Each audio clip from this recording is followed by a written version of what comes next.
Kararating lang ni Alessandra sa doctor's office nang matawag ang kanyang pangalan. Dr. Guerrero, please proceed to the pediatric ward. Paulit-ulit ang paging kaya napatakbo siya palabas ng silid habang nagsusuot ng puting coat. Palapit na siya sa pediatric ward nang mabunggo niya sa balikat ang kasalubong na lalaking doktor.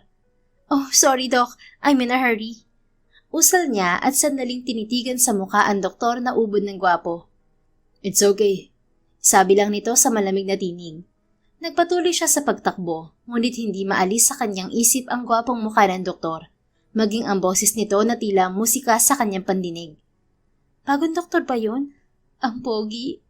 Kinikilig niyang usal. Nang makapasok sa pediatric ward ay kaagad niyang nilapitan ang batang lalaki na nagdedeliryo. Inasikaso niya ito. Nang matiyak na ligtas na ang pasyente ay nagtungo si Alessandra sa nurse station at tiningnan ang record ng ibang pasyente. Doc, may bagong admit pong bata, 6 years old. May autism spectrum disorder level 1 at rheumatic heart disease. Nasa pediatric private ward po siya. Batid ng nurse na babae. Natingnan na ba siya ng ibang pediatric cardiologist? Opo, Doc. Sabi ni Doc Alfred ay sa inyo daw po ibibili ng pasyente kasi nakalive po si Doc for 1 month. Sige, bigyan mo ako ng record ng pasyente at bibisitahin ko siya.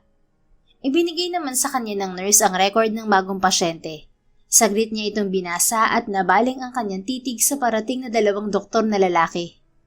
Nurse Jen, may bagong doktor ba tayo?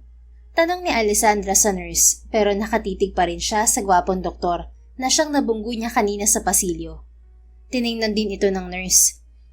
Si Dr. Maldrick Santiago po ba? Matagal na po siya rito pero 3 months siyang nawala kasi may inasikasong business ata sa US. Kaklase siya ni Dr. Lilian ng ate nyo. Really? Why am I not aware he's working here? Matagal din po kasi kayong nawala nung nag-take kayo ng specialization for pediatric, Doc. Kumabog na ang kanyang dibdib nang lumapit sa kanila ang 2 doktor. Hi, Doc Alessandra. Nakangiting bati sa kanya ni Dr. Mark Hernandez. Kaklase rin ito ng ate niya sa medical school. Hi, Doc. Nice to see you again. How's the US vacation? Casual niyang bati. Great. At na-miss ko ang ospital. Balita ko, regular ka na rito.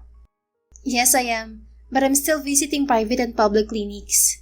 Sinipat niya ang poging doktor na napatingin sa kanya. Kinalabit niya sa braso si Mark. Ipakilala mo naman ako sa kasama mo, Doc. Bulong niya. Ah, oo nga pala. Please meet Dr. Maldrick Santiago. Kaklase rin namin siya ng ate mo noon sa medical school.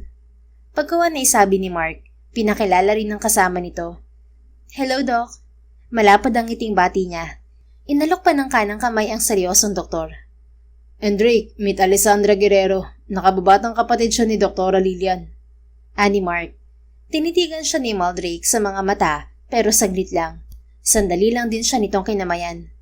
May pleasure to meet you, Doktora. Sabi lang nito at umiwas na.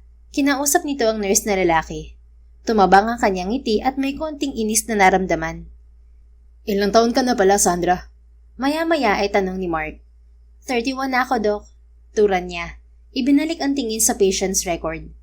Ang bilis ng panahon, no? Parang kailan lang intern ka pa lang dito sa hospital ng ate mo. Oo nga eh. So, are you married? Matabang siyang umiti. Not yet. Naging busy ako sa specialization ko. Hindi ba may boyfriend kang businessman? Akala ko kinasal na kayo. Tumawa siya ng pagak nang maalala ang first boyfriend niya na niloko lamang siya. Matagal ko na yung hiniwalayan, Doc. He doesn't deserve me. He's a cheater and a liar. Mahinang tumawa si Mark. So, single ka pa rin pala. Ikaw pa naman ang nakasalo ng bouquet ng ate mo nung kinasal siya. I thought you were already married too. Marriage is not for everyone. But if God gives me the right guy, I will pursue my dream wedding. Anya. Maraming binatang doktor dito, Doktora Sandra.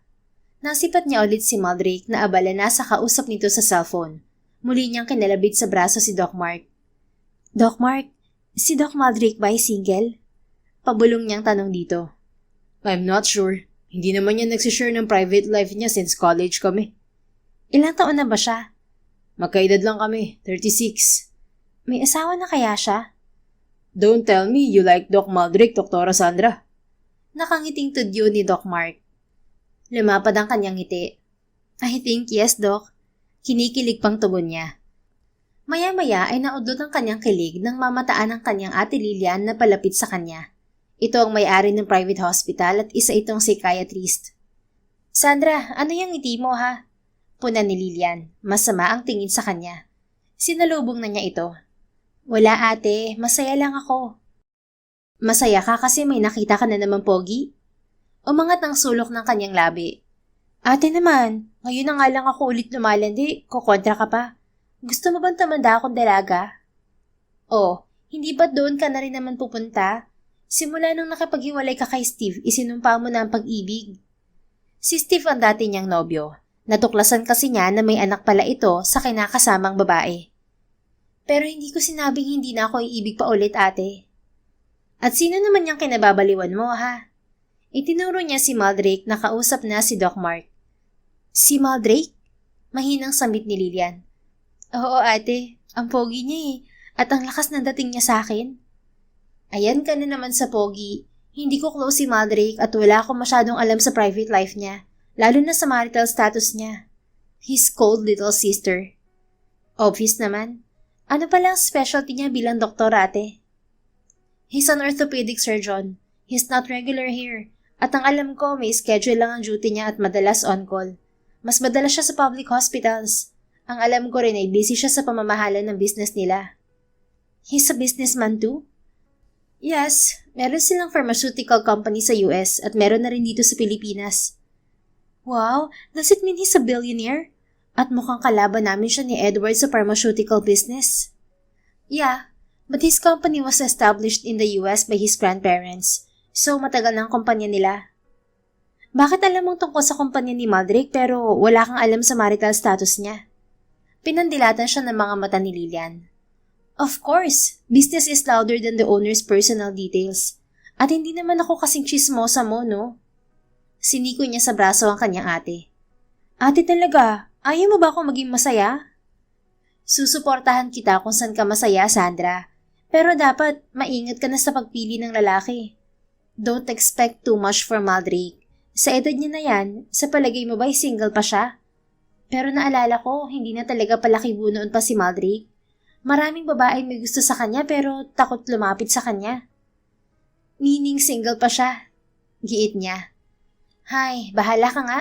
Basta talaga gwapo, ipipilit mo pa rin ang gusto mo. Iniwan na siya ni Lilian.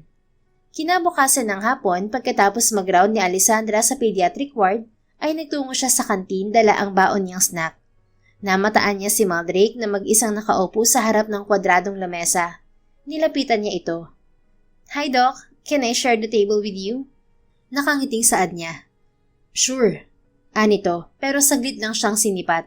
Nakatutok ito sa hawak na cellphone. Mula sa bitbit na eco bag, naglabas siya ng 2 nacho salad. Nakasilid yon sa kwadradong transparent food container. May kasama na yung 2 bote ng tubig. Para sa atin niya sana ang isa. Mag-snack ka muna, Doc. Tikman mo tong nacho salad mula sa restaurant ng kuya ko. Anya sabay abot dito ng nachos. Nabalang din sa kanya ang atensyon nito. Thanks but I'm not hungry.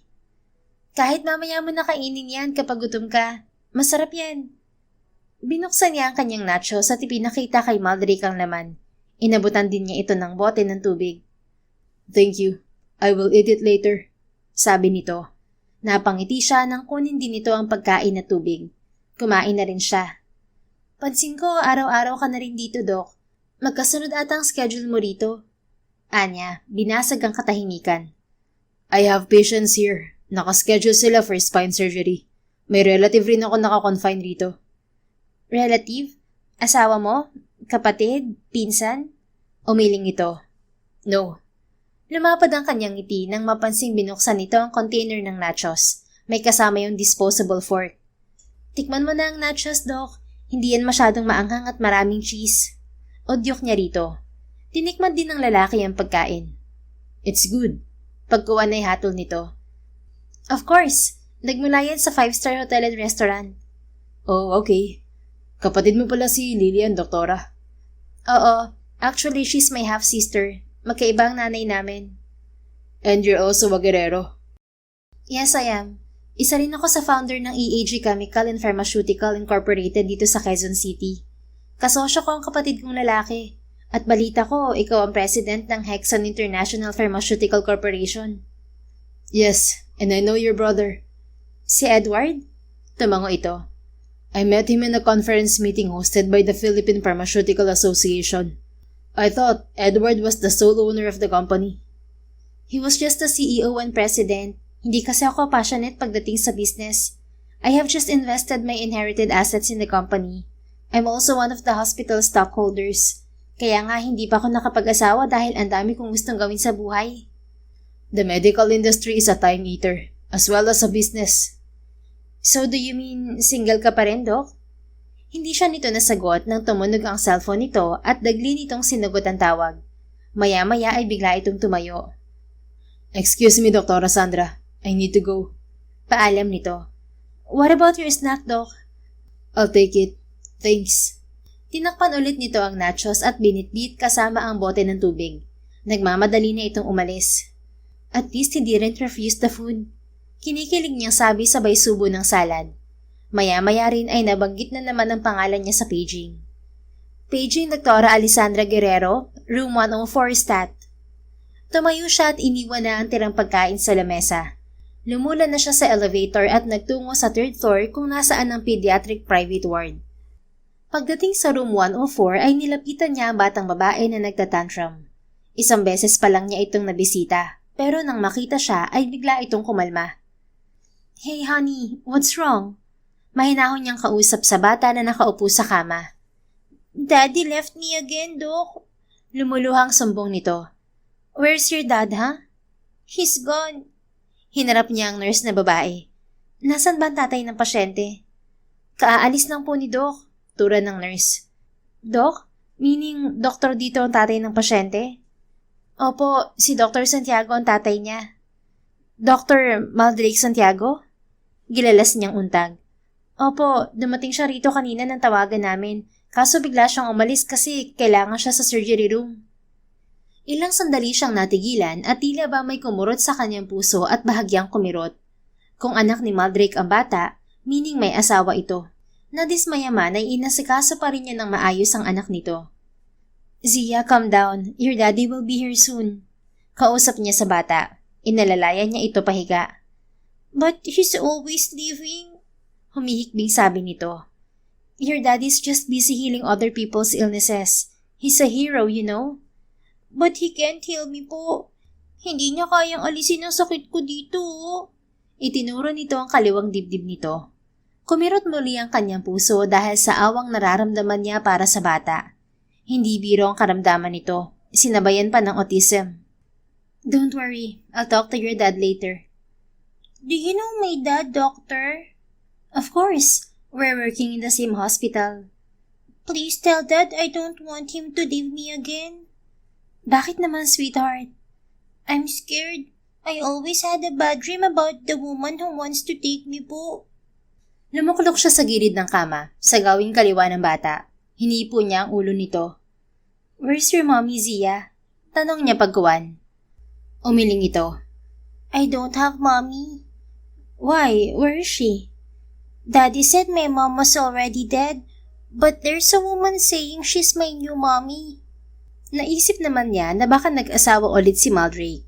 Marami pa sana siyang gustong itanong sa bata, ngunit dumating na si Maldrake. Oh, your dad is here, Zia. Anya, tumayo na siya. Nilapitan naman ni Maldrake ang bata na nakasimangot na. Sorry, honey. Daddy needs to check the patient. Anito. I'm not asking. I don't need you here anymore. Dr. Pretty is here for me. May hinampong sabi ni Zia. Sinipat naman ni Maldrake si Alessandra. Ikaw ba ang bagong doktor ni Zia, doktora? Pagkawan ay tanong nito sa kanya. Yes, I'm monitoring her heart condition since yesterday, and I want to hear more about her story if you don't mind, para mas maintindihan ko siya. Anya. Hinagkan lang ni Maldrake sa noo ang bata saka lumapit sa kanya. 3 taong nasa US si Zia, sa pinsan ko, at late na nila natuklasan ng ibang sakit ng bata. Pag uwi namin dito, bigla na lang umatakay ang sakit niya sa puso. At last month lang natuklasan na may rheumatic heart disease siya. I see. We just started treating her with the antibiotics to clear the initial strep infection and prevent recurrent attacks that can cause further heart damage. It's not too late. At wala pa kaming nakitang heart valve damage, so no surgery needed. Thank you for taking care of my daughter, Doktora. Ang totoo, walang nagtatagal na doktor kay Zia. Even her child psychiatrist can't handle her. Your daughter needs emotional care too, Doc Maldrake. Sinabi ni Zia na wala na siyang ina at hindi rin kita pwedeng husgahan kung palagi mo siyang naiiwan. I know the pressure in her job and I understand you. I know. Kaya pina-admit ko rito si Zia dahil maraming magagaling na doktor dito. May na-assign na ring bagong child psychiatrist para sa kanya. Ang dati kasi niyang psychiatrist ay palagi niyang inaaway. No, Daddy. Dr. Aiza is bad. Sabad naman ni Zia, nakikinig pala. Honey, don't say that. Dr. Aiza is a good doctor. Giit ni Maldrake. Of course, because you chose her over me. Humalakip-kip na ang bata at pinag-ikot ang mga mata. Naisip tuloy ni Alessandra na si Dr. Aiza ay ang bagong asawa ni Maldrake. Nang maalala ang duty niya sa private clinic, ay nagpaalam siya sa mag-ama. Umalis siya ng ospital lula ng kanyang kotse. Lunes ng umaga ay dumalo sa board meeting ng kumpanya nila si Alessandra. Aalis ka na ba, ate? Tanong ni Edward, ang nakababata niyang kapatid na may kakambal. Palabas na sila ng meeting room. Oo, marami akong pasyente sa ospital eh. Balita ko, nagsusupply na rin ng mga gamot sa ospital ni Ate Lilian ng Hexon. Naalala niya ang kumpanya ni Maldrake. Oo nga pala, ang may-ari ng Hexon ay kaklaseng ni Ate Lilian sa medical school, kaya siguro madali silang nakapagpasok ng mga gamot sa ospital. Do you know who the owner of Hexon is? Tipid siyang humiti.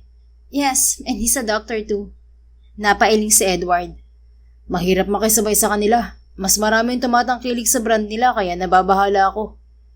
Bro, don't panic. Business is business and competition is normal. Or should we get a partnership with Hexon? Wala silang local brand ng disinfectant solutions. At balita ko ay nangangailangan din sila ng partner. Good idea. I'll try to offer a partnership proposal to the Hexon owner. Bakit parang confident kang makukumbinsi mo siya, ate? Pilya siyang umiti. Trust me, brother. Tinapik niya sa kanang balikat si Edward. Aalis na ako. See you later sa family house for dinner. Pagkawan ay paalam niya. Kaagad siyang lumulan ng kotse palabas ng gusali. Pagdating sa ospital ay diretso si Alessandra sa doctor's office. Namataan niya si Maldrake na kausap si Ate Lilian.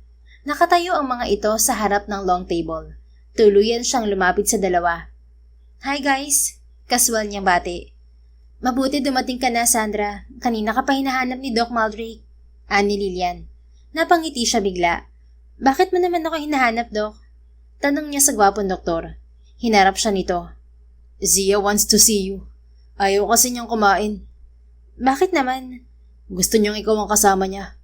Okay, sige. Puntahan natin siya. Pagkuha na yaya niya. Nagpaalam na sila kay Lilian at sabay na lumabas ng silid. Teka, hindi ba gusto ni Zia bagong asawa mo, Doc? Tanong niya. What? Nangunot ang noo nito nang sipatin siya. Kasi nabanggit ni Zia na may bago siyang mommy. Bakit hindi mo siya papuntahin dito para bisitahin din si Zia? Malay mo, makatulong siya para hindi atakihin ng tantrum ang bata. I don't have a wife and I have never been married. Natigilan si Alessandra at nabuhayan ng pag-asa. Iiwasan na sana niya si Maldrake simula nang malaman niyang may anak ito. Lihim tuloy siyang nagbunyi. And who's Zia's mother then? Pagkuha na yung usisa niya. Umalon ang dibdib ni Maldrake. Ang totoo, hindi ako ang biological father ni Zia. Bunyag nito. Nawindang siya at the same time ay natuwa. Do you mean hindi mo kadugo si Zia? Pamangkin ko siya. Anak siya ng nakababata kong kapatid na babae na namatay. Bakit namatay ang kapatid mo? Dahil sa depression.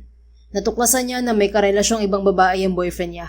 At mas pinili yun ng lalaki. Mas gustong pakasalan. 1 taon na noon si Zia. Lumayas kasi noon ang kapatid ko dahil ayaw niyang maikasal sa naireto sa kanya ng lolo ko. She lived with her boyfriend and hid her identity. Pero bigla siyang umuwi sa bahay na may kasamang bata. But she's already suffering from depression. Naabutan ko na lang siya na nakalubog sa bathtub sa banyo ng kwarto niya at walang buhay. I raised her daughter and brought her to the US. Malungkot nitong kwento. Bigla na lamang nanikip ang dibdib ni Alessandra dahil sa masalimuot na kwento ni Maldrake. I feel sorry for Zia. She needs care and love from both parents. Napakawalang kwenta naman ng tatay niya. May mga irresponsable talagang lalaki. Gigil niyang wika. Hindi ko na binanggit kay Zia ang tungkol sa totoong tatay niya. Pero alam niya na tito lang niya ako. I haven't legally adopted her yet. Deserve ng lalaking yun na hindi kilalaning ama ng anak niya. Pagdating sa ward ni Zia ay naabutan nila ang bata na nanonood ng telebisyon habang nakaupo sa kama. Tawa ito ng tawa. Dr. Pretty! Masiglang sabi nito nang makita siya. Dagli niya itong nilapitan at kinapa ang noo at leeg nito. Wala itong lagnat pero may konting rashes sa braso. Kumusta ka na, Zia? Nakangiting tanong niya. I'm hungry, but I want to eat with you. Nakasimangot nitong sabi. Sinipat niya ang oras sa suot niyang relong pambisig. 11:00 pasado na. Okay, malapit na rin ang lunch. What do you want to eat, ha? I want vegetables with chicken like you gave me before. Pero in-order ko yun sa restaurant. Tatawag muna ako sa restaurant para mag-deliver sila rito ng food. At habang naghihintay, mag-snack ka muna ng fruit na binili ng daddy mo, okay? Okay, but I want you and daddy to prepare the fruit. I want an apple. Tinitigan niya si Maldrake na nakatayo lang at pinapanood sila. Sige, kami na bahala ng daddy mo. Anya pagguwan. Todong ngiti naman ng bata at ibinalik ang tingin sa telebisyon. Sinunod nila ang gusto ni Zia. Umupo sila ni Maldrake sa tapat ng round table kung saan nakalagay ang basket ng prutas. May 2 kutsilyo roon. Bakit hinati mo pa ang mansanas? Tanong ng lalaki. Hindi naman mauubos ni Zia ang 2 mansanas at isa lang ay okay na. Ikaw ang magbalad sa kalahating mansanas at sa akin naman ang kalahati para makita ng bata na sinusunod natin ang gusto niya. Anya. Napailing ito pero binalatan din ang kalahating mansanas. It's weird. Angil nito. Mahina siyang tumawa. You don't understand kids, Doc. Zia has autism and she needs special treatment. Dapat mahaba ang pasensya mo sa kanya. Tito ka pa naman niya. I know pero sa sobrang pagod ko minsan, hindi ko talaga naaasikaso si Zia. Sa bahay ay meron siyang babysitter. Nag-hire na rin ako ng caregiver niya para samahan siya rito sa ospital. Once stable na ang kondisyon niya, pwede na siyang makauwi. I'm afraid Zia will not be going home anymore. She loves to stay here since she met you. Ano? Nagulat pa si Alessandra. Hindi kasi niya akalaing mapapalapit ng ganoon sa kanya si Zia. Ilang beses lang niya itong binigyan ng pagkain at tumatambay siya sa kwarto nito. I thought Zia hates doctors. Sabi niya ayaw kanyang makita na nakasuot ng doctor's coat. Pero bigla kanyang nagustuhan, Doc Sandra. Siguro dahil mas nagkakaintindihan kayo. Obviously, you love kids, and kids can feel your aura, which makes them feel safe and comfortable. Nakadama naman siya ng pagmamalaki sa sarili. Yeah, I love kids. I once dreamed of having a kid, but my previous relationship with a guy disappointed me. Naisip ko na siguro kung hindi ako makakapag-asawa, mag-aampon na lang ako ng pamangkin ko. But it's never too late for you to have kids. Ilang taon ka na ba? I'm 31 na. Magkakaanak ka pa, doktora. Kaso nga, mahirap na makahanap ng matinong partner. Siguro gagawin ko na lang ang artificial insemination kapag hindi na ako sobrang busy. You still have a chance to find a good partner, Sandra. Natigilan siya at matamang natitigan sa gwapo nitong muka ang binatang doktor. Hindi rin natin masabi kung matino ba ang taong kakikilala natin. Naging masela na ako sa pagpili ng lalaki. Depende rin kung ramdam ko na ang sign na hinihintay ko. Anya. Haven't you met a guy who touched your heart again? O sisa nito.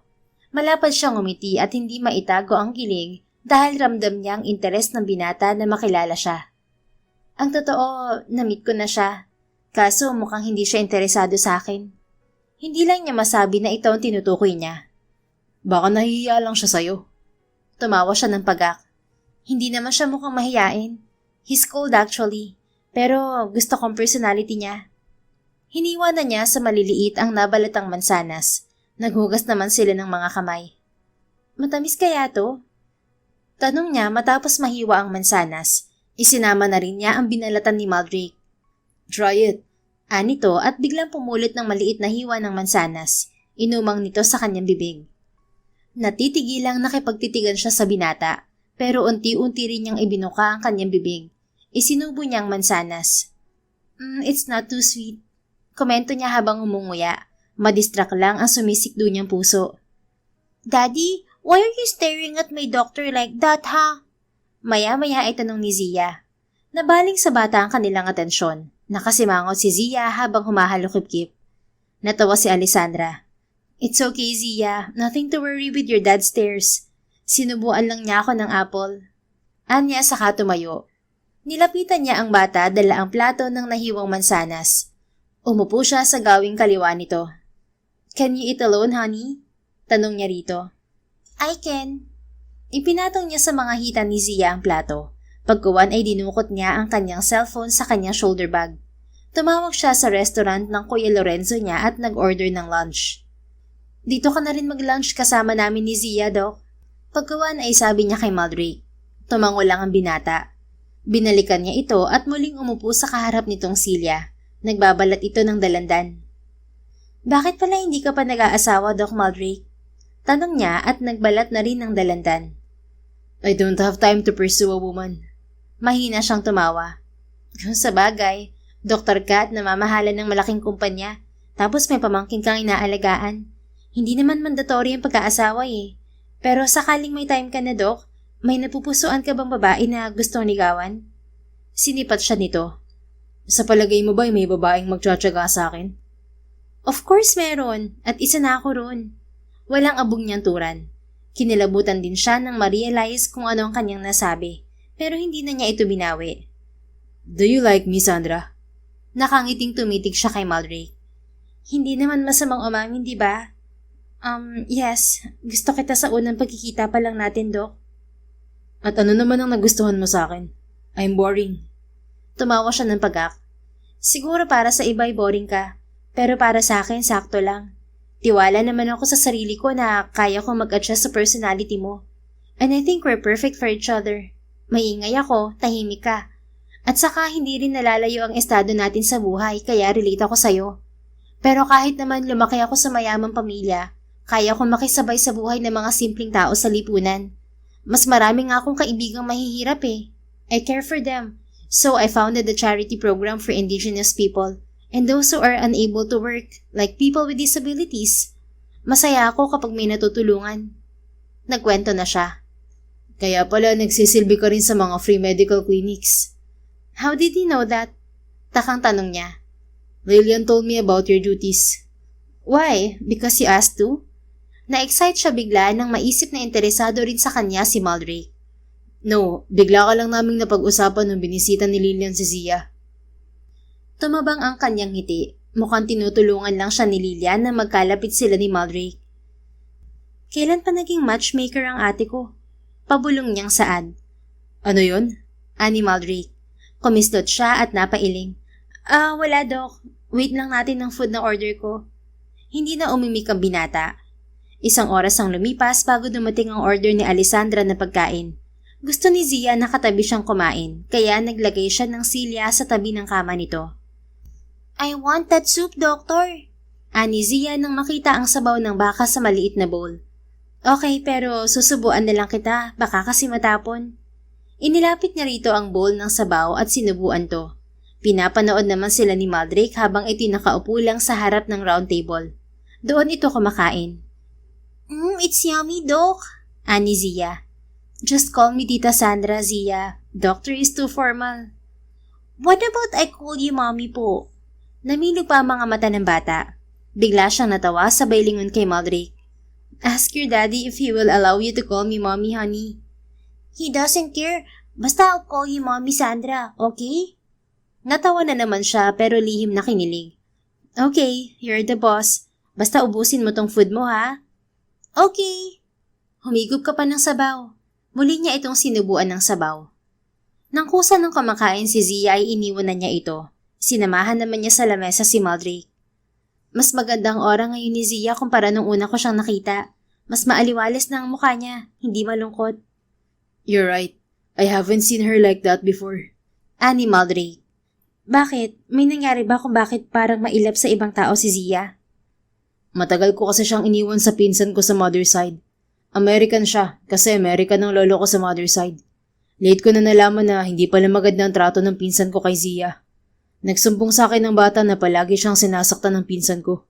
Palagi siyang kinukulong sa kwarto at minsan ay hindi pinapakain. Nung nalaman ko yun, kinuha ko kaagad si Zia. Unti-unti, tinuruan ko siyang mag-adjust dito sa Pinas. Sometimes, tinuturuan ko rin siyang magtagalog para mas makapag-usap sila ng maayos ng yaya niya at mga kasambahay sa bahay. Alam ba ng pinsan mo na may autism si Zia? Yes, but she doesn't care. Hindi niya napagtyagaan si Zia. At sa tuwing nagtatantrum ang bata, pinapalo pa niya. I paid her monthly to take care of Zia. Nagsusugal at nagsisigarilyo pa siya sa harap ng bata. Naidemanda ko rin siya ng child abuse. Kaya pala mailap sa ibang tao si Zia. May trauma siya. Hindi ako nagkamali na dinala ko siya rito sa ospital. It's the last hospital I chose for Zia. Lahat kasi ng ospital na pinagdalhan ko sa kanya, ayaw niya. Akala ko rin ay hindi siya magtatagal rito. Until you were assigned to take care of her. I'm willing to repay you for your effort, Sandra. Ano ka ba? Trabaho ko to at hindi mo ako kailangan bayaran. I have salary. Pero natatakot ako na baka bumalik sa dati si Zia once nakalabas na siya rito. What do you mean? Excited niyang tanong. Pwede bang bisitahin mo pa rin si Zia kahit makalabas na siya rito? Nang titigan niya sa mga mata si Maldrake ay ramdam niya ang soft spot nito. At alam niya na hindi niya kayang tanggihan ang hiling nito. Of course I will. Bumibisita nga ako sa mga bata sa orphanage sa tuwing free time ko. Anya paggawan. At biglang sumikdo ang kanyang puso nang masilayan ang ngiti ng binata. Bagaman tipid, ngunit may hagod ito sa kanyang puso. Thank you, Sandra. No worries. Parte ng buhay ko ang magpasaya ng mga bata bilang doktor. Gusto kong alisin sa mindset ng mga bata na scary ang mga doktor. Para sa tuwing may mararamdaman silang sakit sa katawan, hindi na sila maglilihim. Sa pagkakataong yun ay lumapad ang ngiti ni Maldrake. I wish we had met earlier, Sandra. Honestly, I felt relieved when I met you and you easily calmed Zia. Ngumiti rin siya ngunit hindi magawang magdiwang. Iginiit kasi niya na napalapit lang sa kanya si Maldrake dahil kay Zia. Isang linggo pang naglagi sa ospital si Zia bago pinayagan ni Alessandra na umuwi. Pabalik-balik kasi ang lagnat nito. Nagulat siya kinahapunan, pagbalik niya sa ospital ay naroon pa ito. Bakit hindi pa kayo umuwi, Dok? Tanong niya kay Maldrake na nakaupo sa couch katabi ni Zia na nakasimangot. Hinihintay ka ni Zia, Sandra. Nilapitan niya ang bata at tinabihan. Bakit mo pa ako hinintay, honey? Tanong niya rito. Kasi sabi ni Daddy, hindi ka po sasama sa amin. Iba kasi ang bahay ko, pero di ba sinabi ko na bibisitahin din kita sa bahay niyo? But not every day. Ganito na lang, araw-araw kitang bibisitahin after ng work ko. Okay ba sa'yo yun? Ngumiti na ito. Promise yan ah. Oo, basta wag matigas ang ulo mo. Kapag oras ng kain, kumain ka kasi iinom ka ng gamot. Tatawagan ko rin ang daddy mo para makausap kita. Okay, but I'm hungry. Gusto ko yung food na binili mo before. Sige, kakain tayo sa restaurant kung saan ko binili ang food. Masarap dun kumain. Really? Yes. So, shall we go now? Tumayo na ang bata at kumapit sa kanyang kanang kamay. Tumayo na rin siya at sinabayan sa paglalakad si Zia. Si Maldrake na ang nagbitbit ng bag at ibang gamit ni Zia. Nakasunod lang ito sa kanila. Saan tayo kakain, Sandra? Tanong ng binata nang makalabas na sila ng ospital. Sa LG Hotel and Restaurant, nagchat na ako sa kuya ko at nagpa-reserve ng table para sa atin. Anya. Binuksan na nito ang kotse nito. Dito ka na sumakay sa kotse ko, Doc Sandra. Ihahatid na lang kita pa uwi mamaya. Nito. Sige, kahit dito mo na lang ako ihatid sa ospital. Lumulan na sila ni Zia sa backseat ng kotse. Si Maldrake naman ang driver. Kaagad itong nagmaniobra ng sasakyan. Mami Sandra, may baby ka na rin po ba? Tanong ni Zia na siyang bumasig sa katahimikan. Wala, honey. But why? Because I don't have a husband. I'm not married yet. Same kayo ni Daddy Drake. He's not married yet. Oo nga. Mukhang ayaw na ng Daddy Drake mo magpakasal. Magpakasal po? Yes, to get married at maging mommy at daddy. Oh, so you and Daddy Drake are my mommy and daddy. Is it okay, mommy? Natawa siya at nasipad si Drake na nakatingin din sa kanila buhat sa rearview mirror. Zia, you're too young to talk about marriage. Hindi ka pa nga marunong magtimpla ng gatas mo. Sita naman ni Maldrake. But I know what marriage is. Sabi ni teacher, parents get married so they can have kids. Depensa ng bata. Yes, but you don't understand what happens during marriage. Basta mommy ko na si Dr. Pretty. I don't want any mommy, daddy. Fine, you can call Dr. Pretty a mommy if you want. But don't pressure her to be on your side all the time. She has work too. I know. Yumakap si Zia kay Alessandra. Tuwang-tuwa naman siya rito. Pagdating sa restaurant ng hotel ng kanyang kuya ay dumiretso na sila sa dining kung saan nagpa-reserve ng lamesa si Alessandra. Dito tayo kakain, Mommy? Nasasabik na tanong ni Zia habang nakahawak sa kanang kamay ni Alessandra. Yes, honey. It's my brother's restaurant. Anya. Wow! I want to eat here always, Mommy. Of course you can. Kapag may oras ako, dito tayo kakain lagi. Iginiya naman sila ng staff sa lamesang nakalaan para sa kanila. Kauupo lang nila sa harap ng lamesa nang may magandang babae na lumapit. Hello, Zia. I missed you. Sabi nito sa bata pero kay Maldrake lumapit. Inirapan ni Zia ang babae. I don't want to see you, Dr. Aiza. Honest na anito. Zia, don't be rude to Tita Aiza. Sita naman ni Maldrake sa bata. Oh dear, you're still stubborn. At sino naman ang kasama niyo? Sabi ng babae, nagtanong na. Kumisnod si Alessandra nang yakapin siya ni Zia sa braso. She's my new mommy, Sandra. Tura nito sa babae. Nabaling naman ang titing ni Aiza kay Maldrake. Is she Zia's new psychiatrist, Drake? Paggawa ni tanong nito. No, she's Zia's pediatric doctor. Si Dr. Alessandra Guerrero, kapatid ni Lilian. Ani Maldrake. Oh, she's a Guerrero, huh? Hello, nice to meet you. I'm Aiza, Zia's former child psychiatrist. Nice to meet you too, Doc. Kaswal niya bati at kinamayan ang babae. Himalang nagustuhan ka ni Zia, Dr. Guerrero. Tipid siyang umiti. Wala naman ako naging pasyente na natakot o ayaw sa akin. Tumabang ang ngiti ng babae. Maiwan ko na pala kayo. I have friends dining here too. Pagkawan ay paalam nito. Tumango lamang siya. I don't like Dr. Aiza, Mommy. Nakasimangot na sabi ni Zia. Bakit naman? Mukha naman siyang mabait. Kasi pinipilit niya ako na tawagin ko siyang Mommy. And she asked me to tell Dad to marry her. Napatitig siya kay Maldrake.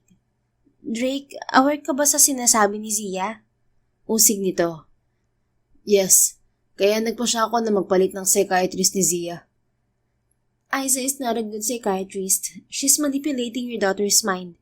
Maybe she likes you at desperado na siya na pakasalan mo siya. Hindi na niya itinago ang kanyang inis. I'm aware, and I didn't tolerate Aiza. Naging kaklase ko siya sa medical school at inamin niya na matagal na niya akong gusto. Siya pa ang nandigaw sa akin. Tumawa siya ng pagkak. Nagiging desperada rin naman ako, pero hindi kasing obvious ni Aiza. Sinisira niya ang reputasyon niya bilang psychiatrist.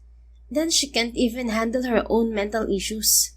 Kung sa bagay, nakakasira rin ng katinuan minsan ng pag-ibig at nauuwi sa obsession. Nang may lumapit na lalaking waiter ay nag-order na sila ng pagkain. Pinapili niya ng pagkain si Zia na hindi makakasama rito. Mommy, gusto ko rin kumain sa bahay kasama ka. We have a cook too. She can cook anything I want. Ani Zia. Wow, may cook pala kayo sa bahay. Next time makikikain din ako sa bahay niyo Yes po, kasi palagi ako mag-isa kumakain. Si daddy kasi palaging wala. Marami kasing trabaho ang daddy mo, honey. You have to understand that. Gusto ko rin sumama kay daddy sa work niya pero ayaw niya kasi daw magkakasakit ako. Tama naman siya. Bawal ka munang ma-expose sa pollution at sa maruruming usok. Kapag strong ka na, pwede na, okay? And I can go to school too. Nakasimangot na ito. Tumigil na ba sa pag-aaral si Zia, Drake? Pagkawan ay tanong ni Alessandra sa binata. No, homeschool lang siya simula nang madiagnose siya na may RHD. Accredited naman ng DepEd ang school na pinanggalingan ng teacher niya. Ani Maldrake. Mabuti nalaman mo kaagad na may autism si Zia. 2 years old siya nung napansin ko na may kakaiba sa kanya. Kaya pinatingin ko siya sa doktor sa US. May regular therapy rin siya. I handle patients with autism too. Kaya hindi bago sa akin si Zia. Kailangan lang niya ng emotional support at huwag katungan ng tantrum niya. I appreciate your effort, Sandra. I know thank you is not enough. Hindi mo ako kailangan pasalamatan, Doc. Ang totoo, masaya ako nang makilala si Zia. Dahil kasi sa kanya, mas nakikilala rin kita. Ngumiti si Maldrake at napansin ito ni Zia. Oh, Daddy is smiling. I didn't see you smile like that, Daddy. Puna ng bata, tuwang-tuwa pa. Lumapat tuloy ang ngiti ng binata. I'm just happy for your recovery, honey. And because I have a new mommy po? Napailing si Maldrake at napatitig kay Alessandra. Natitigilan naman ang dalaga nang magtama ang mga titig nila ng binata. Bigla tuloy nagurumentado ang kanyang puso. Bakit ganyan ka kung makatitig sa akin, Dr. Drake? May mali ba sa akin? Nothing. Natutuwa lang ako sa nangyayari. Pabor ka ba kay Zia na maging mommy niya ako? I never decline Zia's wish as long as it will make her happy. Mas magiging masaya siya kung magiging totoong mommy na niya ako. Pilyang wika niya. Napailing ulit ang binata pero nakangiti. You really like me, don't you? Usig nito. Sinabi ko na totoo sa'yo, di ba? Pero hindi naman ako kasing desperada ni Aiza. Hindi ko pa nagawang manligaw ng lalaki. Mahina siyang tumawa. Kung ikaw naman ang manliligaw sa akin, I won't make it hard for you. Muli siyang tumawa. Seryoso ka ba? Hihintayin mo talagang ako manligaw sa'yo, Doc? Honestly, you're the most attractive female doctor I've ever met. At bonus na ang pagiging caring mo sa mga bata. Isa yan sa katangian ng babaeng gusto ko. Halos mangisay siya sa kilig at pakiramdam niya ay uminit ang mukha niya. So, pasado na ba ako para maging mommy ni Zia at nang magiging anak mo? Hirit niya. Mahinang tumawa si Maldrake. You're straightforward, Sandra. Let's get to know each other more first. Okay, at least may pag-asa ako. Naudlot ang usapan nila nang dumating si Lillian kasama ang asawa nitong si Frederick. Nakisala na ang mga ito sa table nila. Pagkatapos ng hapunan ay sumama pa rin si Alessandra sa bahay ni Maldrake. Nasa Quezon City lang din ito. Ang laki rin ng bahay mo, Drake, at ang ganda ng garden. Nasasabik niyang wika nang makababa sila ng kotse. Nakatulog na si Zia kaya binuhat ni Maldrake. You can explore the garden first, Doc Sandra. Ihahatid ko lang sa kwarto niya si Zia. Anito, mamaya na, sasama muna ako sa kwarto ni Zia. Sumunod na siya sa binata. Bungalow ang bahay ni Drake at may 4 na kwarto. May 2 kawaksi itong ginang at caregiver ni Zia na babae. Ang cute naman ng kwarto ni Zia. Mahilig siya sa yellow. Same kami. Anya nang makapasok sa silid ng bata. She loves SpongeBob. Kaya pala SpongeBob ang una niyang dala sa ospital. Nang maihiga ni Maldrake sa kama si Zia ay sinundan siya nito sa banyo. Sinilip kasi niya ang palikuran. Talagang pinasadya mo ang banyo ni Zia na may drawing na underwater May ganito rin sa banyo ng kwarto ko. May drawing ng seagrass at corals. Sabi niya, lumapit siya sa lababo na merong salamin.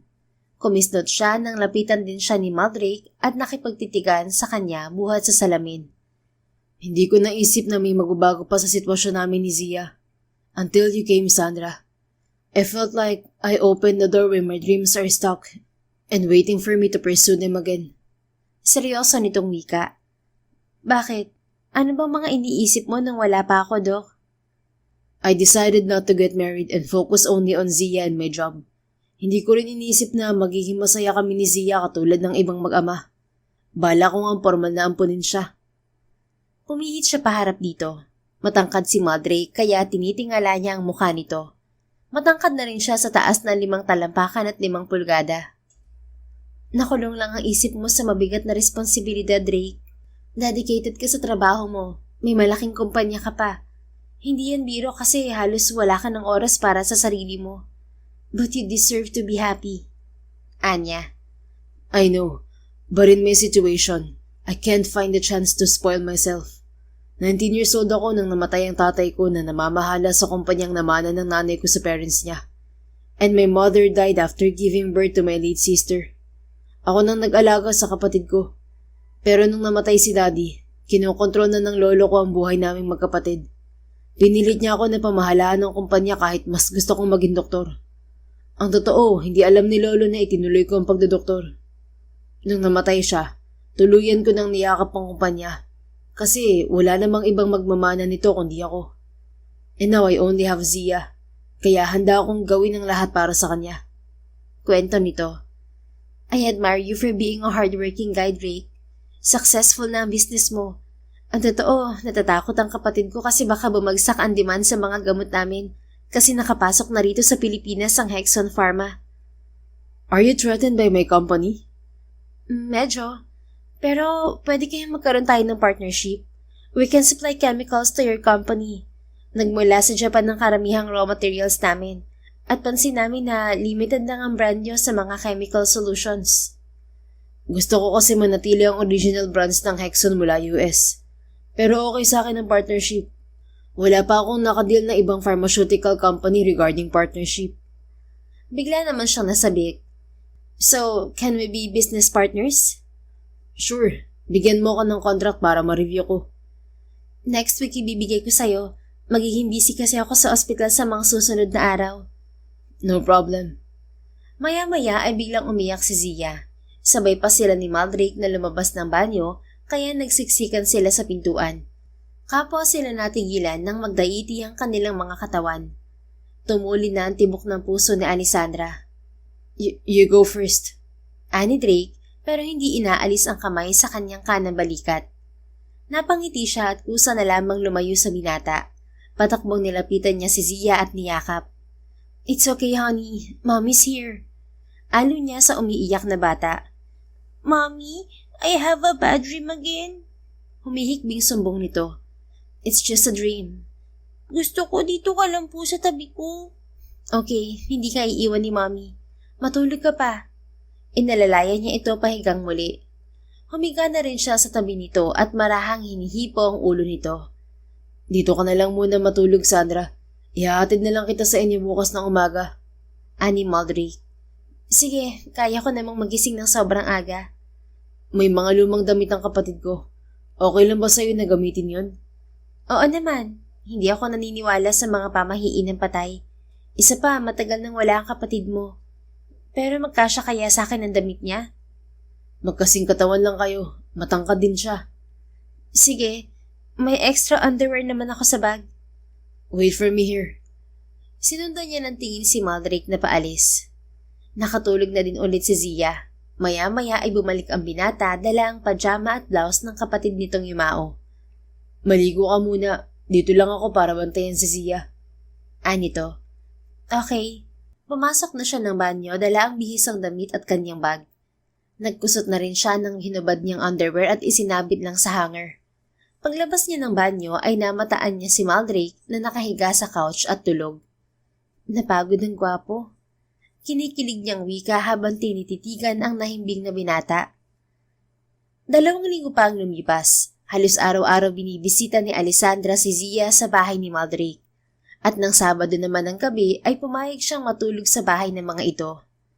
Masyado ka nang naaabala, Sandra. Hindi naman kailangan pagbigyan mo si Zia sa lahat ng hinihiling niya. Ani Maldrake habang naghahaponan sila. Nauna na natulog si Zia dahil napagod kakalaro. 8:00 na rin ng gabi. Ayos lang, nawawala ang pagod ko sa tuwing kasama ko si Zia. Pero sabi mo, kalahating araw ko nasa opisina ng kumpanya niyo. Okay na bang business partnership natin? Oo nga pala. Napag-usapan namin sa meeting kanina ang tungkol sa partnership natin. At marami ang natuwang investors. Thank you for accepting my business proposal, Drake. Napanatag na rin ang kapatid ko. No worries. Sa ganitong paraan lang ako makakabawi sa'yo. Hindi mo kailangan bumawi. Ano ka ba? Pero mas matutuwa ako kung sasagutin mo na ang paniligaw ko. Nagbiro pa siya. Iiling-iling na tumawa ang binata. Don't be silly, Sandra. Nanliliit tuloy ako sa sarili ko. Bakit naman? Amused niyang saad. Kasi hindi ko alam kung paano magsimula. Magsimula saan? Naligawan ka. Impit siyang napatili nang mapagtanto na gusto na rin siya ni Maldrake. Seriously? I'm not pressuring you, Drake. Joke lang ang panliligaw ko. Binibiro lang kita. Napakaseryoso mo kasi. But I'm serious, Sandra. I don't want to waste time. I didn't just like you as a woman. I think I'm in love with you. Sandali siyang natigilan dahil sa walang awat na paghurumentado ng kanyang puso. Ang kanyang galak ay patunay na hindi lamang niya gusto si Drake, kundi mahal na niya ito. Drake, hindi mo lang alam kung gaano kasarap sa pandinig ko ang sinabi mo. I'm sure my feelings for you are not just admiration. I really love you, and I want you to be my husband. Paggawan ay pagtatapat niya. So, kung formal na ba kitang liligawan, sasagutin mo ako? Do I need some props to impress you? Natawa siya. No need. Kahit hindi mo ako ligawan, basta sinabi mong mahal mo rin ako, mag-a-assume na ako na boyfriend kita. Nag-blush pa ang poging doktor. Bigla itong tumayo at lumipat sa kanyang tabi. Then let's make it official, darling. I'm your boyfriend now, and you're mine. Pabulong nitong sabi sa kanyang tenga. Ay, hindi na agad, Doc Pogi. Sabik niyang turan. Inunahan niya ito ng halik sa mga labi na dagli naman itong tinugon. Magmula nang maging business partner ni na Alessandra si Maldrake, ay lalong nakilala ang brand nila. Dumagsari ng kanilang investors. Biyernes ng hapon ay bumisita siya sa kumpanya. Ate Sandra, may bisita ka. Sabi ni Edward pagpasok niya sa opisina nito. Nakaupo ito sa couch katabi ang assistant nitong lalaki. Sino? Takang tanong niya. Nasa lobby siya ng opisina mo. Binigay niya rito ang papeles na pipirmahan nito. Sige, pupuntahan ko siya. Babalikan ko yung papeles mamaya. Okay. Muli siyang lumabas at nagtungo sa kanyang opisina. Nadatnan niya sa lobby ang hindi inaasahang bisita. Si Steve, ang ex-boyfriend niya. Anong ginagawa mo rito, Steve? Tanong niya nang makalapit sa lalaki. Tumayo ito at balisa. Sandra, hindi ako manggugulo. Gusto ko lang makipag-deal sa business niyo. I need partners to save my company. Anito. Tumawa siya ng pagak. Bakit? Wala na bang babaeng pumapatol sa'yo kaya heto ka't nagmamakaawa na naman sa'kin? You can't fool me again, Steve. Kung tuluyan mang bumagsak ang kumpanya mo, deserve mo yan. My family's business will never give you a chance after what you did to me. Now leave. Itinuro niya ang nakabukas na pintuan. Bigla itong lumuhod sa kanyang harapan at takmang yayakapin siya sa mga binti, ngunit umatras siya. Please, Sandra, give me a chance. Kahit sa business lang. Samo nito. Are you insane? What happened to your company is part of your karma. Leave or I'll call the security. No, hindi ako aalis. Guard! Nagtawag na siya ng gwardya. Maya-maya ay dumating na ang dalawang gwardya at kinaladkad palabas si Steve. Napabuga siya ng hangin at bumalik sa opisina ni Edward. Mag-isa na ito at nakaupo sa harap ng lamesa nito. Bakit hinayaan mong pumasok dito si Steve, Edward? Palatak niya. Sorry ate, mapilit kasi siya at wala akong oras makipagkulitan sa kanya. Eh di sana pinadampot mo siya sa mga gwardya. Ate, I know how much you hate Steve, but his business has nothing to do with your past. Malaki rin ang pakinabang natin sa business niya noon at bala kong bilhin ang kumpanya niya para madagdagan ng connections natin. Enough. Masyado kang at dumami ang connections mo sa business at hindi mo inisip ang damage na iniwan sa akin ni Steve. Edward, kailangan mo ring isipin ng personal connections na maaaring makasira sa reputasyon ng negosyo. It's not just about gaining more assets. Magmahal ka rin nang malaman mo kung paano makaapekto sa negosyo ang emosyon. Napailing si Edward. Yun ang hirap sa'yo ate eh. Pinapasok mo sa negosyo ang personal issue, kaya palagi kang natatalo. Business has nothing to do with our private affairs. You should learn how to act heartlessly to avoid abusive people. But I'm not like you who forgot to use your heart. Matalino ka nga sa business, mangmang naman sa pag-ibig. Please stop ate. Tumigil din siya nang dumating si Maldrake. Kinuha na lamang niya ang pinapirmahang papeles kay Edward at nilapitan ang kanyang nobyo. Let's go, darling. Yaya niya rito. Sumunod naman ito sa kanya. What happened, Sandra? You look anxious. Usisa nito. Nasa himig ang pag-aalala. Wala, may pinagtalunan lang kami ni Edward. Is your company okay? Yes, pagod lang siguro ako. Lumulan na sila ng elevator. Paglabas ng gusali ay kaagad siyang lumulan sa kanyang kotse. Nagulat siya nang sumakay rin si Maldrake. Umupo ito sa kanyang tabi. Wala ka ba dalang kotse, Drake? May pinaayos ako sa kotse ko kaya nagtaksi lang ako papunta rito. Sana hinintay mo na lang ako sa bahay mo. Pupunta rin ako ngayon doon para bisitahin si Zia. I have plan tonight, darling. Nakangiting sabi nito. And what's your plan then? We will have a dinner date. A date? Amused niyang untag. Yes, since naging tayo, hindi pa tayo nagde-date na tayong dalawa lang sa labas. Hindi pwedeng labas ng labas si Zia, kaya sa bahay lang tayo kumakain. Mas marami akong oras ngayon kaya pwede tayong mamasyal. Napangiti siya. Sige, pero paano si Zia? Baka magtampo yun. She's fine. Maaga naman siyang natutulog at sinabi ko sa kanya na gagabihin ako ng uwi. Bukas mo na lang siya bisitahin. Okay, ikaw na pala mag-drive. Sige. Tinamad na siyang bumaba kaya isiniksik niya ang sarili sa harapan ni Maldrake upang magpalit sila ng pwesto. Ngunit mahahaba ang bias nito kaya nahirapan siya at napaupo sa kandungan ng binata. Bababa na lang ako, Sandra. Sabi nito. No need. Bulong niya at inilapit pa ang kanyang mukha sa mukha nito. Hinawi naman ng kamay nito ang gabalikat niyang buhok at inipon sa likod. Natigilan siya nang pangunahan siya nito ng marubdob na halik sa mga labi. Bihira silang maghalikan kaya bigla siyang nasabik na tumugon sa halik nito. Nang bumaba ang bibig nito sa kanyang leeg, ay bigla niya itong inawat. Not here, Drake. Anya. Sorry. Anito at tinulungan na siya na makaupo ng maayos. Pagkawan ay pumuesto na ito sa harap ng manibela. San pala tayo kakain? Tanong niya nang mapakalma ang kanyang sistema. Nagpa-reserve ako ng VIP dining room sa restaurant ng kuya mo. Sa restaurant pa talaga ni Kuya Lorenzo? Bakit? Hindi ba siya aware na boyfriend mo ko? Aware, pero baka makiusyoso yun at ipagkalat na magpapakasal na ako. Humagigig si Maldrake. Nagmaniobra na rin ito ng sasakyan. Inaapura ka na ba ng kuya mo na mag-asawa? Tanong nito paggawan. Oo, kasi nga umeedad na rin ako. Ako na lang kasi ang babaeng gerero na single sa pamilya namin. Don't worry, you will get married soon. Talaga? Nasasabik niyang saan? Ngumiti lang si Maldrake. Pagdating nila sa restaurant ng kanyang kuya, ay iginiya sila ng staff sa VIP dining room kaharap ng indoor swimming pool. Nakaset up na ang bilog na lamesa. May pulang sapin na terno sa dalawang upuan. Have a seat first, darling. Kakausapin ko lang ang waiter. Ani Maldrake, pinaghila pa siya ng silya. Okay. Umupo naman siya at sinundan ng tingin ng binata na sumama sa waiter. Binuksan na niya ang bote ng red wine na nasa lamesa at sinalinan ang dalawang kopita. Ilang minuto pa lumipas ay bumalik si Maldrake. May dala ng pumpon ng pulang rosas. Flowers for you, darling. Nakangiting sabi nito sabay abot sa kanya ng bulaklak. Wow, thank you. Aniya at kinuha ang bulaklak. Inilapag niya ito sa lamesa. Umupo na rin sa tapat niyang silya ang binata. Naka-order na pala ito ng pagkain at hinatid ng dalawang waiter. 6:00 pasado pa lang, Drake. Pwede na ba tayong kumain? Oo naman, para maaga tayong makauwi.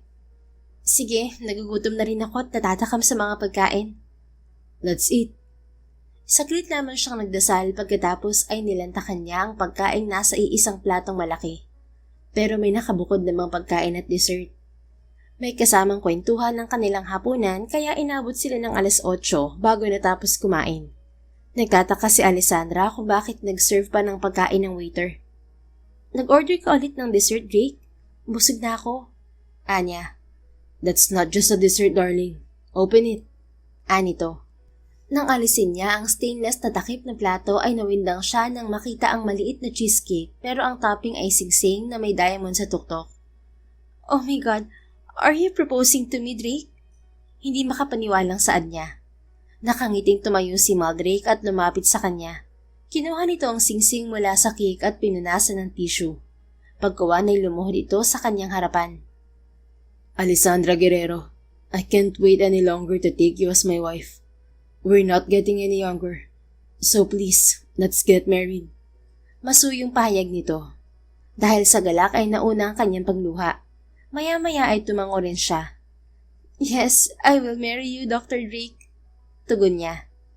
Tumayo rin ang binata at marahang isinuot sa kanyang palasingsingan ng singsing. Hinagkan din nito ang likod ng kanyang kamay. Thank you, and I love you, darling. Anito. I love you more, darling. Tugon niya at napayakap ng mahigpit sa kasintahan. Tumayo pa siya at inunahan ng halik sa mga labi ang binata. Tumugon naman ito. Since you agreed to marry me, it's time to give you the most special gift I have, Sandra. Sabi nito pagkatapos ng halik. What gift? Excited niyang tanong. May dinukot sa bulsa ng pants nito si Maldrake at ipinakita ang maliit na clamshell at binuksan. Isang kwintas ang laman niyon na merong pearl pendant. This ocean pearl necklace was made by my late grandmother. She's a jewelry designer. Binigay niya to sa mami ko at ipinasa sa akin nang mamatay si mami. Sabi ni Lola, ibibigay ko lang to sa babaeng pakakasalan ko. Hindi siya nakakibuo ng ikabit ni Maldrake sa kanyang leeg ang kwintas. Pakiramdam niya napaka-espesyal niyang babae dahil pinili siya nito. Hinawakan niya ang pendant. Is it a pure pearl? Manghang tanong niya. Yes, I hope you like it. Of course I like it. Thank you so much. Muli niya itong niyakap at pinaghinang ang kanilang mga labi. Kinabukasan ay maagang nagtungo si Alessandra sa bahay ni Maldrake. Iimbitahan din niya ang mga ito para mag-lunch kasama ang kanyang pamilya. Mommy Sandra, I'm waiting for you po. Bungad ni Zia at sinalubong na siya sa lobby ng bahay. Yumapos ito sa kanyang baywang. Good morning, honey. Sorry, hindi ako nakapunta rito kahapon. Anya. Okay lang po. Where's your dad? He's taking a shower kasi sabi niya darating ka at may pupuntahan tayo. Saan tayo pupunta? Sabi niya pupunta tayo sa bahay niyo and you and him are getting married. Is that true, mommy? Natawa siya. Excited ang daddy mo Pero tama siya. Magpapakasal na kami ng daddy Drake mo. Yay! Excited ako, mommy. I will be the flower girl, right? Yes, honey. Maya-maya ay bumaba ng hagdan si Maldrake. Nakabihis na ng abuhing tuxedo. Saan ang lakad natin, Drake? Iimbitahin ko sana kayo ni Zia for lunch with my family. Good timing. Pupunta rin ako sa inyo para mamanhikan. Nakangiting sabi nito. Natawa siya. Sinabi ko na rin sa parents ko na nag-propose ka na sa akin and they were excited to meet you. Me too. 8:00 pa lang ng umaga. Nag-almusal ka na ba? Yes, I'll check Zia's heart first. Punta muna tayo sa ospital for Zia's follow-up check-up. Okay, let's go. Binitbit na nito ang bag ni Zia. Nakabihis na rin ng yellow dress ang bata at terno pa sila nito. Hindi naman sila nagtagal sa ospital at bago sumapit ang 12:00 ng tanghali ay nagtungo na sila sa Guerrero family house. Naghihintay na pala ang parents ni Alessandra. Welcome to our house, Dr. Santiago. Bati ni Sergio, ang kanyang ama. Saglit nitong niyakap si Maldrake. Thank you, sir. Ani Maldrake. Nagmana pa ito sa Ginoo. Ganoon din kay Monica na ina ni Alessandra. The food is ready. Let's eat first. Paanyaya ni Monica. Sabay na silang nagtungo sa dining room. Naroon na rin sina Redson at Jameson, mga nakababata ni Alessandra na kapatid na lalaki. Mainit din ang pagtanggap ng mga ito sa kanyang fiancé. Are they your family, Mommy? Tanong ni Zia nang makaupo na sila kaharap ang kanyang pamilya. Yes, honey, and they will be your family too. Anya. I love them po. They are kind. That's right. Tumahimik naman lahat nang magsimulang magdasal ang kanyang ina. Pagkatapos ay pinag-usapan nila ang tungkol sa kasal habang kumakain. Nakapagpasya na rin sila para sa schedule ng kasal. Hindi niyo na po kailangan maglabas ng pera. I have budget for our wedding. Sabi ni Maldrake. Aakuin pa sana ni Sergio ang gasto sa kasal. Sige, pero tanggapin mo rin ang sponsors ng mga kapatid ni Alessandra. She's my last daughter to get married and I want it extra special. Tradisyon na rin ng pamilya namin na bawat miyembro ay may ambag sa kasal. Sabi ng Ginoo. Thank you, sir. Halos lahat ng kapatid kong ay kinasal ay mas malaki pa ang nakuhang sponsor at regalo kaysa nagastos ng mag-asawa. Singit naman ni Alessandra. But I want to carry all the expenses, darling. I know how wealthy your family is, pero kaya ko rin makipagsabayan pagdating sa gastos. Pilit ni Maldrake. Sige na, pero huwag ka nagkumastos ng bongga. Simpleng kasal lang ang gusto ko. Ano bang gusto mong concept? A yacht wedding. Malapad siyang umiti. Simpleng kasal ba yun? Magastos ang yate. Angal naman ni Redson. Inirapan niya ang kapatid. Hindi naman ikaw ang gagastos At saka mayate si Kuya Lorenzo at hindi yun makakatanggi kung hihiramin ko. Palibhasa, ikaw lang ang bilyonaryong kuripot. Angil niya. At least guwapo. Pagyayabang pa ni Redson. Gwapo nga pero busted palagi sa babae. Bawasan mo kasi ang kakuriputan mo. Nagtawa na ng parents nila. Natawa rin si Maldrake at siniko si Alessandra sa braso. Para kang bata makipag-away sa kapatid mo, Sandra. Anito. Sorry, ganito lang talaga kami ni Redson. Paborito ko siyang asarin, sanay na yan sa akin. Nagpatuloy naman ang usapan tungkol sa kasal. Makalipas ang isang linggo ay naging abala sa ospital si Alessandra dahil maraming pasyente. Martes ng hapon ay nataranta siya nang isugod ni Maldrake sa emergency room si Zia. Ano nangyari, Drake? Tanong niya habang papasok sila sa emergency room. Nahirapang huminga si Zia kanina matapos maglaro. Nako, nasobrahan na naman ata siya ng pagod. Magkatawang na silang nag-asikaso sa bata kasama ang lalaking emergency doctor. Kinabitan na nila ng oxygen si Zia. Nang bumuti ang kalagayan ni Zia ay inilipat na nila ito sa pediatric ward na pribado. May kukunin lang ako sa nurse station, darling. Paalam ni Alessandra sa nobyo. Okay, pakibilhan mo na rin ako ng isang bote ng mineral water. Okay, babalik agad ako. Nagmadali na siyang lumabas at nagtungo sa nurse station. Pinaayos niya ang record ni Zia dahil nadagdagan ng gamot nito. Pagkatapos ay bumili siya ng tubig sa kantin. Pabalik na siya sa ward nang harangin siya ni Steve. Ginupo siya ng kaba nang makita ito ulit. Steve, anong ginagawa mo dito? Balisang tanong niya. Sinuyod niya ito ng tingin. May bandage ito sa ulo. Na-aksidente ako at nagpa-CT scan. Get well soon. Sabi lang niya at sana'y lalagpasan ito, ngunit pinigil siya nito sa kanang braso. Sandra, please, let's talk. Samo nito. Hinarap naman niya ito sabay waksi sa kamay nito. Wala tayong dapat pag-usapan, Steve. Stay away from me. Hindi kita pipiliting bigyan ako ng chance, Sandra. Ang inihiling ko lang ay tanggapin mo ang business proposal ko. Your brother told me to ask your permission first. Stop begging my brother to accept your partnership proposal, Steve. Isa ako sa nagtatag ng kumpanya namin, kaya may karapatan ako magdesisyon. Kung wala nang nagtitiwala sa'yo, kasalanan mo yun kasi manloloko ka. Nagbago na ako. Maniwala ka. I don't care anymore. It's the last chance you will talk to me. And please, leave me alone. Iiwan na sana niya ito pero hinarang pa rin siya nito. Itinulak niya ito sa dibdib pero hinabol pa rin siya. Sandra, please. Ikaw na lang ang pag-asa ko. Kung hindi mo tatanggapin ang partnership contract ko, tuluyan ang babagsak ang kumpanya ko. You deserve it. Matigas niyang sabi. Pinigil pa rin siya nito sa kanang braso pero saktong dumating si Maldrake. Nagulat siya nang sinugod nito si Steve at itinulak sa balikat. Don't touch my fiancé, Steve. Asik ni Maldrake. Nagulantang si Alessandra nang mapagtanto na kilala ni Maldrake ang dating nobyo. Do you know him, Drake? Gulat niyang tanong. Of course. He's Zia's biological father. At bakit kilala mo siya, Sandra? Gilala siyang napatitig kay Steve. Ikaw ang tatay ni Zia? Oo, pero pinagbawalan na ako ni Drake na makita siya. Turan naman ng lalaki. Pakiramdam niya may pumiga sa kanyang puso nang maisip na si Zia at mommy nito ang iniwan ni Steve noon para pakasalan siya. Bakit kilala mo si Steve, Sandra? Namumurong tanong muli ni Drake. He's my ex. Yun ang loko sa akin na sinabi ko sa'yo.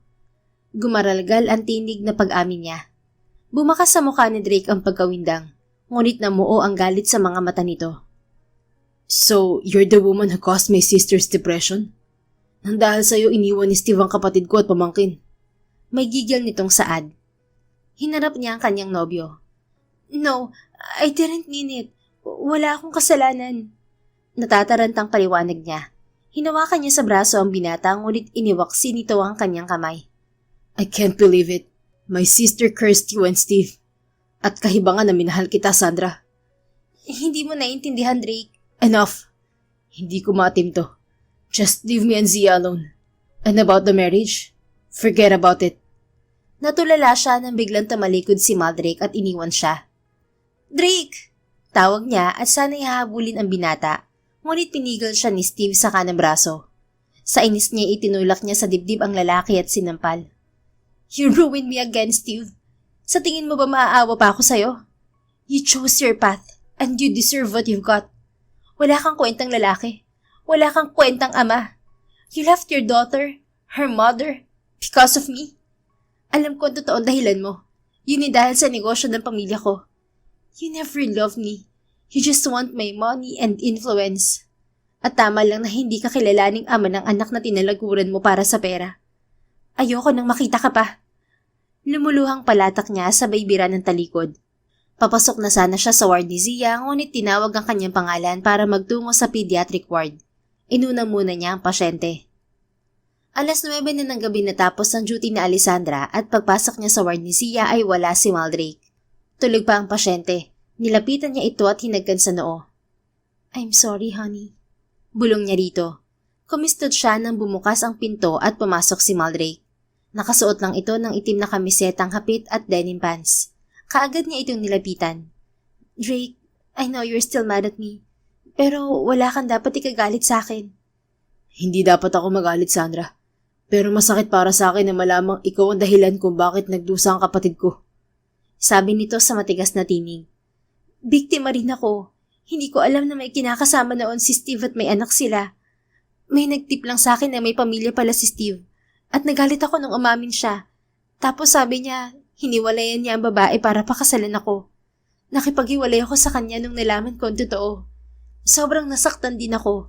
At lalong masakit nung natuklasan ko na kaya lang ako niligawan ni Steve ay dahil sa business ng pamilya ko. Napapayag ko pa ang isa sa kuya ko na maging business partner si Steve dahil sobrang nagtiwala ako sa kanya. I told you already about my past relationship, Drake. Please maniwala ka. Hindi ko sinadya na maging third party sa relasyon ni Steve at ng kapatid mo. Lumuluhang paliwanag niya. Napabuntong hininga ang binata. I remembered your story about your ex-boyfriend. Hindi ko rin lubos na kilala si Steve at naikwento lang siya sa akin ng kapatid ko. Nung pumunta sa bahay namin si Steve, kinumpronta ko siya at tuluyan siyang itinaboy. Pinagbawalan ko siya na makita ang mag-ina niya. Pero biglang nagkasakit ang kapatid ko at namatay, kaya nagpa siya akong dalhin sa US si Zia para hindi siya balikan ni Steve. Nito. Hindi ko alam ang tungkol sa pamilya ni Steve noon. He lied to me, Drake. Napakabait niya sa akin noon. Yun pala, pakitang tao lang lahat yun. At lalo ako nagalit sa kanya nang malamang siya ang ama ni Zia. Agree ako sa desisyon mo na ilayo si Zia sa walang kwenta niyang ama. Hanggang ngayon, negosyo pa rin ang iniisip ni Steve. Ni hindi niya naisip na may anak siyang may sakit. Kumapit siya sa magkabilang braso ng binata. Handa akong gawin ng lahat para maibigay kay Zia ang pagmamahal na kailangan niya. Hayaan mo na ako ang bumawi para sa mami niya. And I will not allow Steve to ruin us again. Samo niya. Hinawakan din siya nito sa mga balikat. Nanubig na rin ang mga mata nito. I'm sorry. I was just carried away. You know how much I suffered because of my late sister's death, Sandra. Ang galit ko kay Steve ay sukdulan. Sa tuwing inaatake si Zia ng sakit niya, nabubuhay ang galit sa puso ko. Ang sakit na dulot ng pagkawala ng kapatid ko. At hindi ko napigil ang sarili ko na sasihin din ng babaeng ipinalit ni Steve sa kanyang mag-ina. Which is, ikaw pala. Pero kilala mo na ako, Drake. Alam mo na hindi ko kayang manira ng pamilya. I'm also a victim. Kung nasaktan ng kapatid mo noon dahil kay Steve, higit din ako nasaktan. I hoped Steve really loved me. But he fooled me for wealth. I invested so much in our relationship. Tinulungan ko siyang mapalago ang negosyo niya. Binayaran ko ang utang niya. I even supported him to finish his business degree course. Pinaniwala niya ako na lumaki lang siya sa orphanage, pero ang totoo buo pala ang parents niya. Nasa probinsya, nalulong sa sugal, at naghihintay na abutan niya ng pera. Sobrang sakit na malamang ginagatasan lang pala niya ako. And maybe some of the money he gives to his family is from my wallet too. Kamuntik pa ako mag-quit sa residential ko noon sa ospital dahil sa kabiguan ko. Kaya nahirapan na ako magtiwala ulit sa lalaki sa takot na baka mas malala pa ang danasin ko sa susunod. Humagulgol na siya kaya naudot ang kanyang pagkwento. Ikinulong naman siya ni Maldrake sa yakap nito. I'm sorry if I misjudged you, Sandra. I know how pure your heart is, and you don't deserve a man like Steve. Promise, in my arms, you will never suffer. I will give you the love you deserve. Bulong nito. Tumingala siya rito. Salamat. Alam ko na madali mo ako maiintindihan kasi malawak ang isip mo. Hindi rin kita masisisi kung magalit ka. At natakot ako kanina. Hindi ko kakayaning iwan mo ko. Please don't cancel our wedding. Nagpatahi na ako ng gown at nasabi ko na kay Kuya Lorenzo na gagamitin natin ang yate niya sa Batangas kasi doon ang venue ng kasal natin. May pangakong sponsor na rin ng mga kapatid ko. Ayaw ko maudlot lahat ng yun. It's my big dream. ang maikasal sa lalaking sobrang mahal ko. Napangiti na ang binata. Ang totoo ay natakot din ako na baka nga hindi matuloy ang kasal natin. Nahimasmasan din ako, tinanap kita kanina. Kaso nasa emergency room ka raw. Pinuntahan ko rin sa ward si Steve at kinausap. Anito, anong sinabi mo sa kanya? Sinabi ko na once ginulo ka pa niya, ipapadampot ko na siya sa mga pulis. Sinabi ko rin na aampunin ko na si Zia at tuluyang mapuputol ang karapatan niya sa bata. Ilalaban ko yun sa korte. Wala naman siyang pagtutol at inamin ng pagkukulang niya. May nabuntis din pala siyang ibang babae at pinipressure siya ng babae na suportahan ng bata. Nagsisi rin siya sa ginawa niya at hindi niya alam na nagmula rin sa mayamang pamilya ang kapatid ko. Pero kahit pa alam niya, hindi ako papayag na mapunta sa kanya ang kapatid ko. He's a gold digger, a gigolo, kaya hindi nakapagtataka kung bakit hinahabol na siya ng kamalasan. Kinarma rin ng gago. Palagi niya akong kinukulit sa business niyang bankrupt na. Gigil niyang wika. Tumigil din siya sa pagluha nang bigla siyang siilin ng halik ni Maldrake sa mga labi. Saktong nagising si Zia. What are you doing, Mommy, Daddy? Paus na tanong ng bata. Naghiwalay naman sila at sabay na lumapit sa bata. Nothing, honey. Daddy's just showing his love to your mommy. Sabi ni Maldrake. I know you love Mommy Sandra, Dad. And we love you too. Hinalikan nito sa noo ang bata. Hinalikan din ni Alessandra sa pisngi si Zia.